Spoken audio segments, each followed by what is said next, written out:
tak lagi membela Ducati, Andrea Dovizioso menyatakan pabrikan Italia itu bakal masih sulit dikalahkan pada tahun-tahun mendatang di MotoGP. Pasalnya, Ducati sudah bersikap visioner sejak kedatangan insinyur utama alias General Manager Ducati Corse, Gigi Dall'Igna, pada akhir 2013. Di tangan Dall'Igna, Ducati menjelma menjadi pabrikan yang perkasa dan mendominasi usai masa-masa kelam akibat ditinggalkan Casey Stoner. Jika dulu dihindari oleh para pembalap, kini Desmosedici justru menjadi motor impian para rider yang ingin tampil di papan atas. Di lain sisi, dalam 3 musim terakhir, para pabrikan Jepang justru terpuruk. Honda terakhir kali menjadi juara dunia pada 2019, sementara Yamaha terakhir kali jadi juara dunia pada 2021.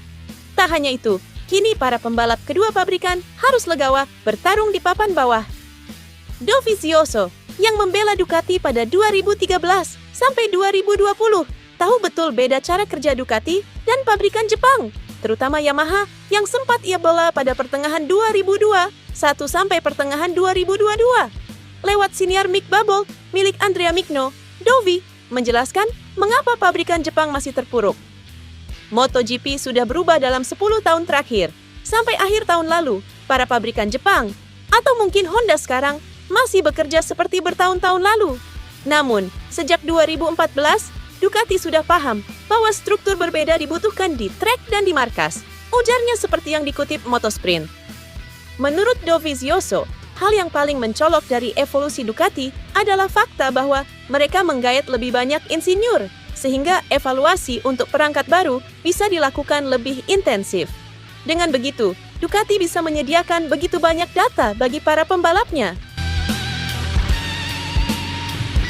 Legenda MotoGP, Valentino Rossi ambil bagian dalam uji coba privat Misano awal minggu ini, saat ia menyelesaikan beberapa putaran dengan Yamaha Superbike miliknya. Sirkuit Italia tersebut menjadi tuan rumah bagi sejumlah tim MotoGP saat mereka melakukan sejumlah uji coba privat selama musim. Yamaha hadir bersama para pembalapnya saat mereka memanfaatkan keringanan pengujian yang diberikan kepadanya berdasarkan peraturan saat ini. Bermarkas tidak jauh dari sirkuit Misano, Valentino Rossi memanfaatkan kesempatan untuk menempuh beberapa putaran dengan mengendarai Yamaha R1 bernomor 46 miliknya. Sebagai tempat yang biasa untuk sesi pelatihan VR46 Academy, Rossi juga bergabung dengan beberapa pembalap akademinya di MotoGP, Francesco Bagnaia, Marco Bezzecchi, dan Franco Morbidelli, yang semuanya mengendarai motor Ducati Panigale Vio 4S. Fans MotoGP kaget, kok Marc Marquez bisa-bisanya geber Honda lagi, padahal sudah resmi jadi pembalap Ducati.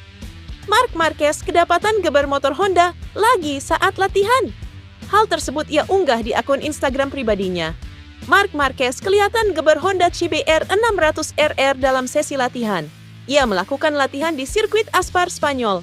Marc Marquez latihan bersama sang adik Alex Marquez yang juga geber Honda CBR 600RR. Ada juga beberapa pembalap muda lain seperti rival Veda Ega Pratama di Red Bull Rookies Cup, yakni Maximo Quiles. Lalu ada rider Moto3 David Alonso, serta mantan rider kelas Moto2 Nico Terol.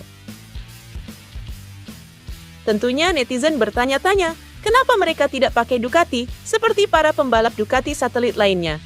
Diyakini motor Honda CBR 600 baik milik Marc Marquez dan Alex Marquez adalah milik pribadi, terutama sejak mereka masih berseragam Repsol Honda.